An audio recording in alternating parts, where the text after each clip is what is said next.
You done now?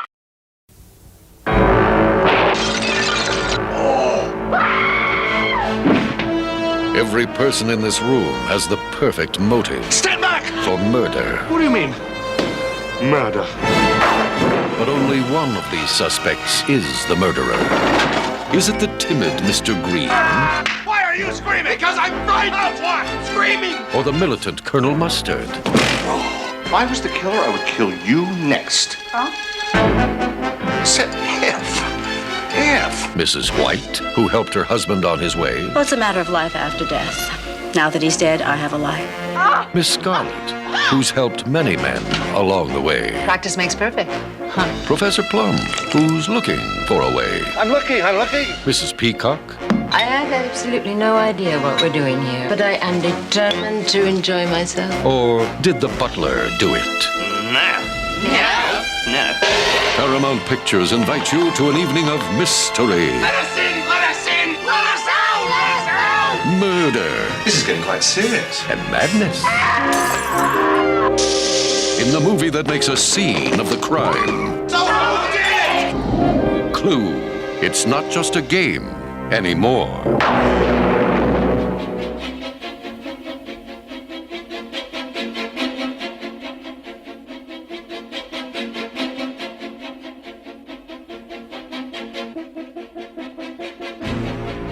And we are back here on Clue, the podcast where we break down Clue minute by minute.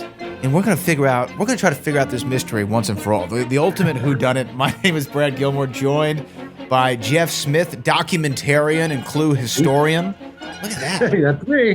Look at that. Yeah. quite I made the- a movie. It's called Who Done It, the Clue documentary. So I know some things. You made a movie. I did. It's about Clue. Is that not So- crazy, though, that you made a movie? Does that hit you that you made a film? It does because, it feels good because I did go to film school Well, and I graduated not in this century. So it's kind of nice. I've had a lot of weird jobs since then that have nothing to do with, actually, none of them have anything to do with movies. And about 5 years ago, I was on a medical leave of absence from one of these jobs and kind of just down in the dumps, as some people are. And I thought, let's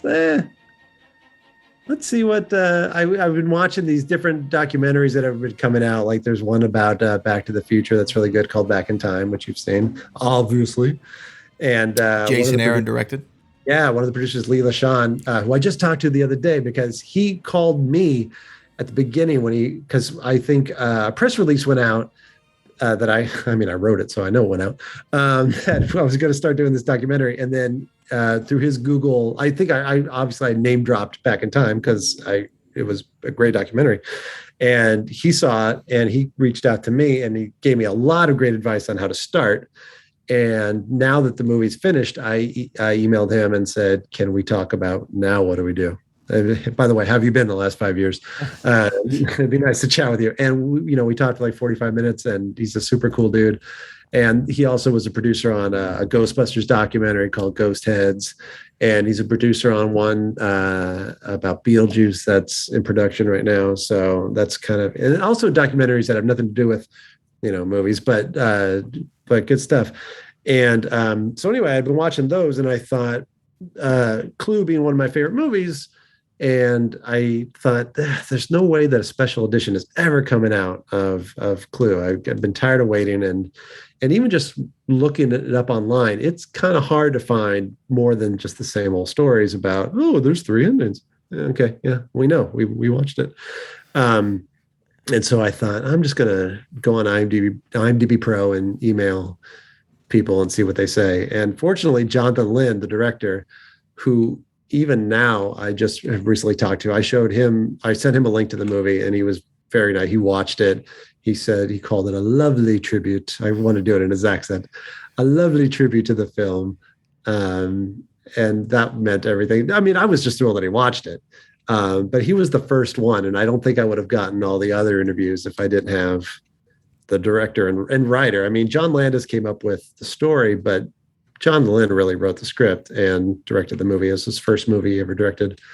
And that's how it all got started. So I don't know how this conversation started, but you're a movie maker. I called you a filmmaker. Then I made a movie. Yeah. So then and it just kind of happened. It was like, and it wasn't like I've been working on this every day for 5 years. I mean, there were good 9-month periods where I wasn't doing anything, where it was actually, and probably some people can relate to this in a way where you've got this, sometimes it became like this enormous task where like, I don't even want to finish it. Forget it. And I would do just little bits there, or I'd post something online. And I was very lucky that I had a lot of people found our social media pages. And every time I posted anything, it was good and kind of a pain, but it was a good pain, where I'd post something and they go, okay, where's the movie? Hey, just let me post something. But you're right. And so like the last 6 months, I'd say, we're recording this September 2022. Last 6 months, I was like, I'm just going to finish it. I'm just going to get done. This was around the time we first did our first interview. That was when I really buckled down and was like, okay, I just want to get it done.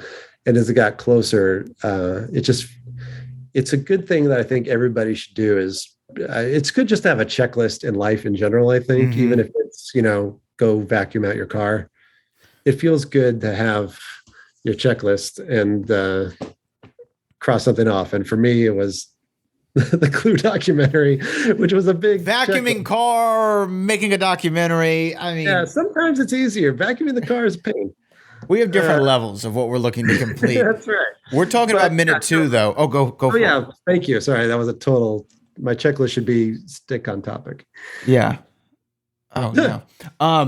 So we're talking about minute 2. It begins with more. Oh yeah, it's all credits, but it begins with the last of the credits in the sky, where we have also starring Colleen Camp, leaving, and then it ends with Wadsworth pulling up to the gate of the Clue mansion. We haven't even seen the house yet. We've only seen the gate.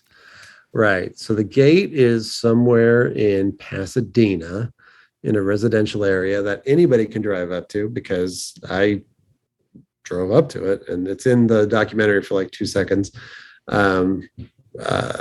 It's a driveway up to a house. I think it's been used in other things, but the house itself, which we'll get to in minute 3, is not the house that's there.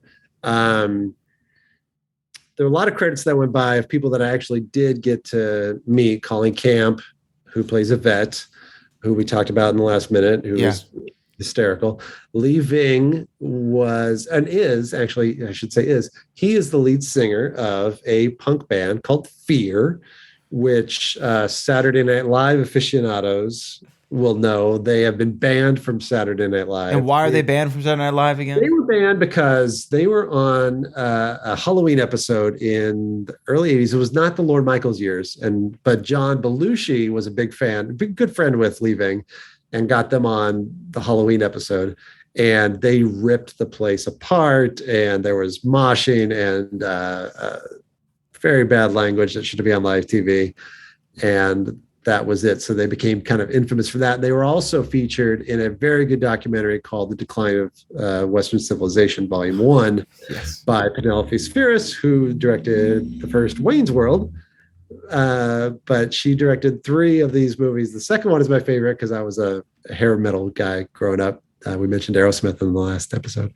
But Fear is featured, and it's an interesting bunch. And it was Paramount really wanted a musician to be in the movie for some reason. Lee Ving had done Flashdance. He had a small part in Flashdance. He had a part in a Tommy Lee Jones movie called Streets of Fire.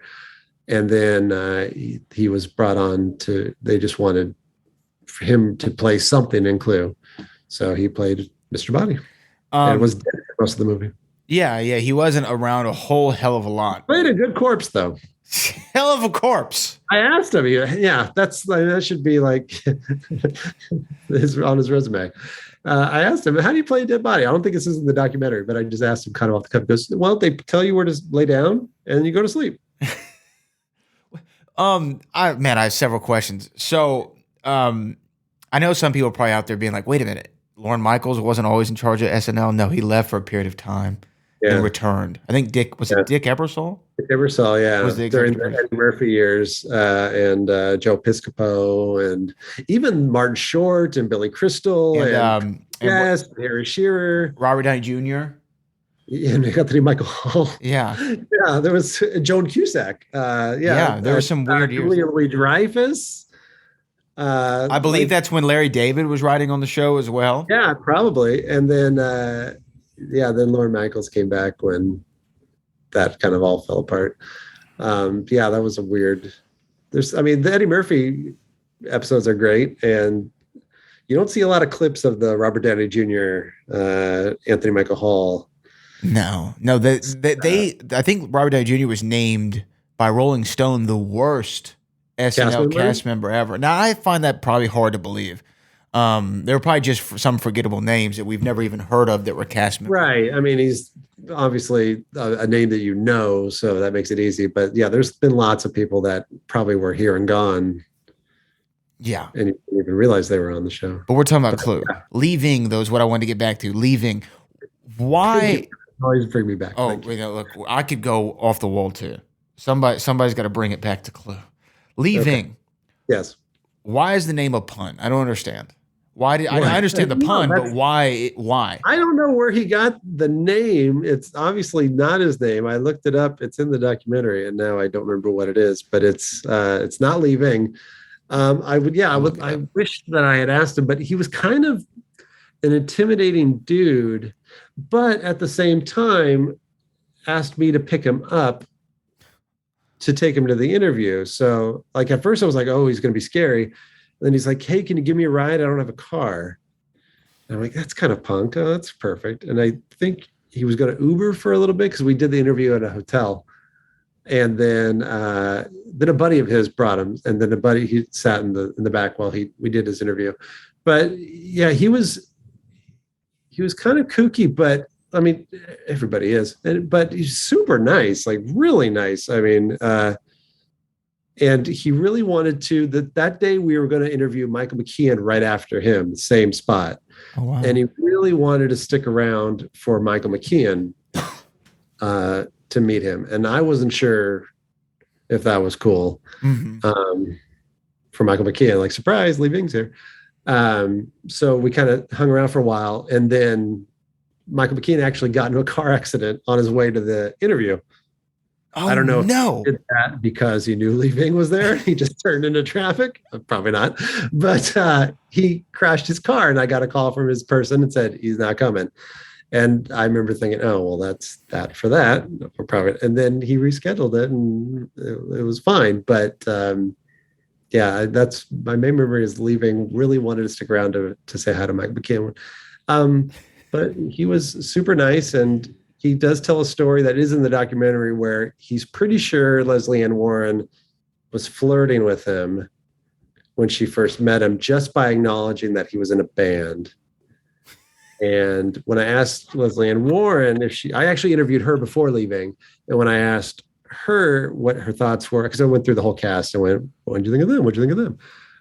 And she didn't really remember Leaving much because he was, asleep through most of the movie. So that makes sense. But he was pretty sure that if he had been married at the time, he had a shot at law at the law. He had a shot. He had a shot. Okay. Now, we'll probably talk a little bit, or not a little bit. We'll probably talk a lot about John Landis. Okay. But that is the last thing that we see. Executive producers John Landis and George Folsey Jr. Sure, yeah. Partner. Now, you though, I also saw here. Let me find where it is, because you interviewed one of the casting directors. Was that right? Jane Jenkins, yeah. Jane Jenkins, yes. She was one of the credits that we saw. She was super nice. I went to her home, and she she had donated all of her big casting books, like all of her notes for every film, to a museum of some sort, a movie museum. And she actually went before our interview and got it so she could look through it.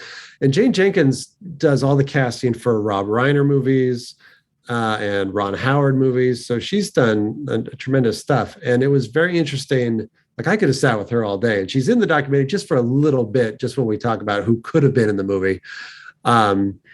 But it was very interesting. I mean, she tells a long story about how Carrie Fisher was almost Miss Scarlet, which I'm sure we'll get to. Yeah. But just about basically everybody that had done any kind of comedic thing in 1984 was talked about. Robin Williams, even like Tim Matheson from Fletch, and then Carol Kane and Shelley Duvall, and just kind of all over the place. Gene Simmons from Kiss. Gene Simmons was going to Mr. Body for Mr. Body. They really, that's not that's not bad. I actually kind of like that casting. Yeah, I mean the same. I mean, he would be kind of in the same mold as Lee Ving. I mean, if you put him in the black suit and didn't have the long hair, right? It looks like something sinister going on. And maybe he wouldn't have to be dubbed. Lee Ving was dubbed. Yeah, I know, and I want to get to that when we first see Mr. Body. But I could see Gene Simmons as Mr. Body. I'm trying to think though, why you go, because obviously he would have been a lot more recognizable of a musician than Lee Ving, because again, he's Kiss, even though it's sans demon paint, but yeah, I don't know if they were out much in the makeup without the makeup. That's true. Time, and he was starting to play, like he was starting to do movies around the same time. So I don't know. I heard rumor that they even talked about having Weird Al Yankovic as Mr. Body, which would be very distracting. So Kiss performed their first show without face paint in October on October 11th, 1983. Oh, well then. So he would have been in the vein. Imagine, I mean, right around at the table, and come on in, Mr. Body, and the demon comes out with his tongue. With a tongue. We know each other, don't we, dear? Yvette. It's actually. It is a little creepier, yeah. Yeah. Well, just given the stories of Gene Simmons that he mainly tells, the creepiness of him interacting with a woman probably would be a little bit disconcerting to audience members. With any woman. With any woman. I mean, this is an odd guy who apparently would take Polaroids and things of that nature for future reference. So he's an odd duck, Gene Simmons, and he probably would have wanted a very interesting contract, because he's all about marketing and trademarking and wanting money for, this guy trademarked the money bag logo. He trademarked the money bag.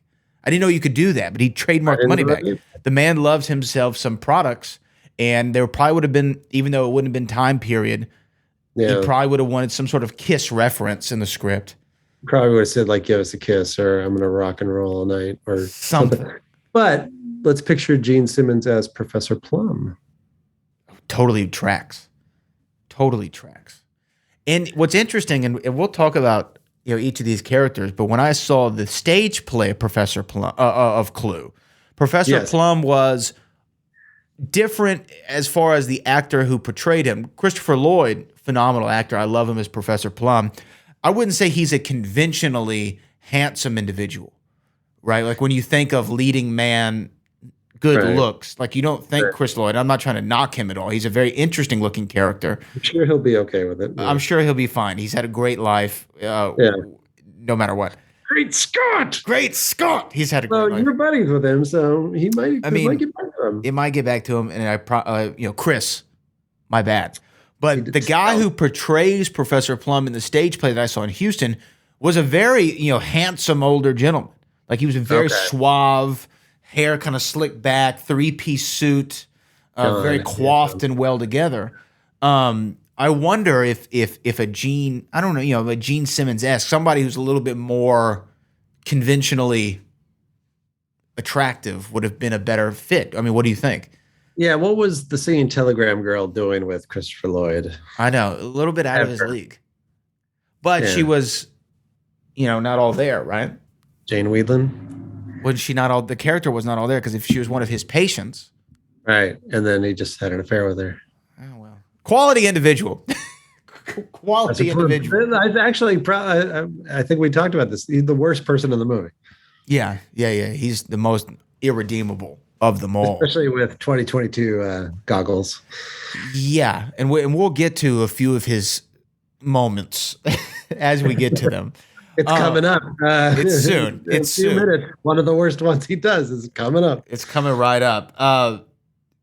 The gate you said was in Pasadena, which I Yes. guess is a popular place in the 80s to film exteriors and places like that. Because speaking of Christopher Lloyd, the Doc Brown house, also known right as the down the Gamble street. Prize, is Yeah. right in Pasadena. It's probably 3 minutes from where they shot the driveway. is it really? Recently, when I was back there, I went. I met a friend in Pasadena, and I had never seen the Doc Brown house before. And as I was driving to find it, I passed by the house again and went, "Oh, that's weird." Yeah, so they're like his two homes, or basically two places that he spent time in 1985. Are right next to each other. It's very strange. When you see the Doc Brown house in person, it is quite striking, isn't it? Yeah, the only thing that's weird that I didn't expect, it's so close to the street. Right there. You see the movie, it looks like it's got all this space, but I took a picture of it and I did not get out of my car. Like I just pulled up to the side, and it wasn't like a residential street. It was a street. It was like a street. So it was almost like pulling up next to a city park. Yeah. And there it was. And it looks exactly the same. It was super cool. I can't believe I hadn't seen it before. And I took a picture and I kind of did a Clark Griswold at the Grand Canyon thing. And then now I've seen Doc Brown's house. And now, I mean, I went to school in Whittier, California. Whittier High School is where the Hill Valley High School was. So I had seen that. Wow. And I had been to the observatory, so I'd seen the tunnel from Back to the Future 2 and Roger Rabbit. And what else from Back to the Future? Oh, the Point Hills Mall is where they did Twin Pines Mall. Wow. So you're a native Californian. Yeah, Interesting. Now you're in Boston. now in Boston. Huh. I go where the fun movies are, and right now it's Confess Fletch. Exactly. Now let me read a couple of these names New England, off. yeah. Yeah, I mean, what do we know about Michael Kaplan, the costume designer? Michael Kaplan has an incredible career. He was super nice too. I met him in New York. He actually came to the door. That was also at a hotel. I was waiting for him, and I really had this is a stupid story. I really had to go to the bathroom. And I'm doing one of those things where you're waiting for somebody, and you're like, should I go? Should I go? Should I go? Should I go? And then I went, and then he left. And then he's like texting me like, "Oh, I thought you were there." I'm like, I chased him down. But that's nothing to do with anything. That's not in the documentary. It's just for us here. Yes. But he was on his way. He was one of those, a lot of the people that had something to do with Clue. Clue was not a hit, spoiler alert, friends.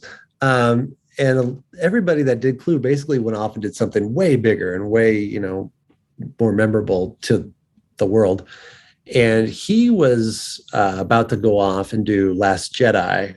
Wow. For the new Star Wars movies. He was about to go to England. And when I emailed him, I said, yeah, you were the costume designer on Clue. Can I talk to you about Clue? It's like, oh, well, I've done lots of other things. I know he did Fight Club. He had done the Fincher movies, going back to Fincher. He had done Blade Runner, the new Star Wars. And I said, no, Clue.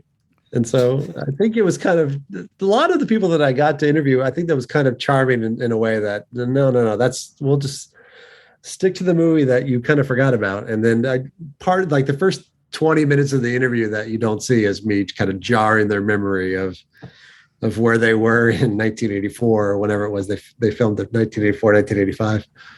Wow. Yeah. I'm looking at his IMDb. I mean, it's amazing. Just so many. Fight Club, Armageddon, The Long Kiss Goodnight, Seven, Mr. and Mrs. Smith, Star Trek, the '09 version, Mission Impossible Ghost Protocol, the sequel to Star Trek, and then The Force Awakens, Last Jedi, Rise of Skywalker. Definitely a J.J. Abrams guy right now.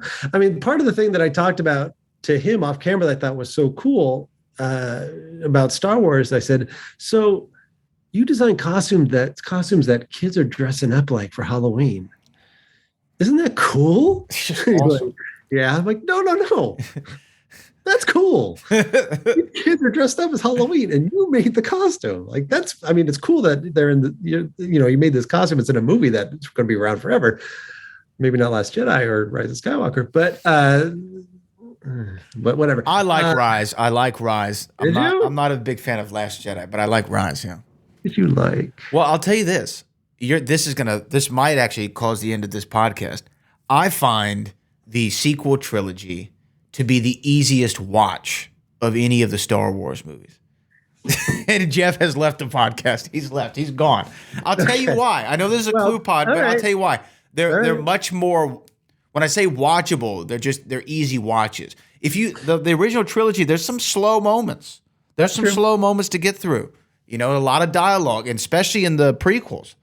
Very wordy. Oh, I won't even talk about the prequels. Very wordy. You know? Yeah. No, painful. I guess, yeah. Just Rise of Skywalker, it's almost exhausting because you just feel the cleanup process.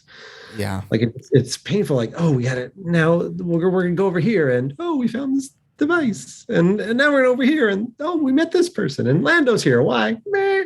Okay. Because Lando has to be in the movie. He had to be in it. We had to find a way. We had to find a way to get Lando. No, I love Lando, so I get it. But anyway.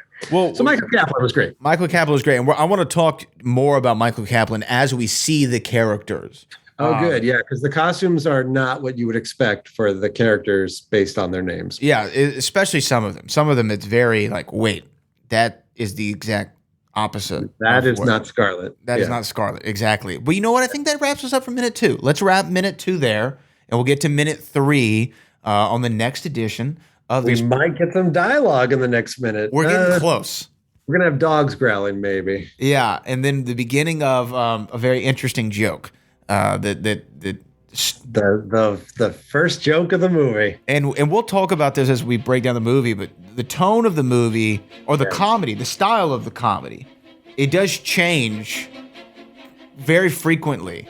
Yeah, whatever you want, you're gonna get it. You're gonna have a little bit of it. So that's Jeff Smith, cluedoc.com, right? Yeah. Is that the best place to send people, or where else should we send them? No, that's where you can find everything. So go to cluedoc.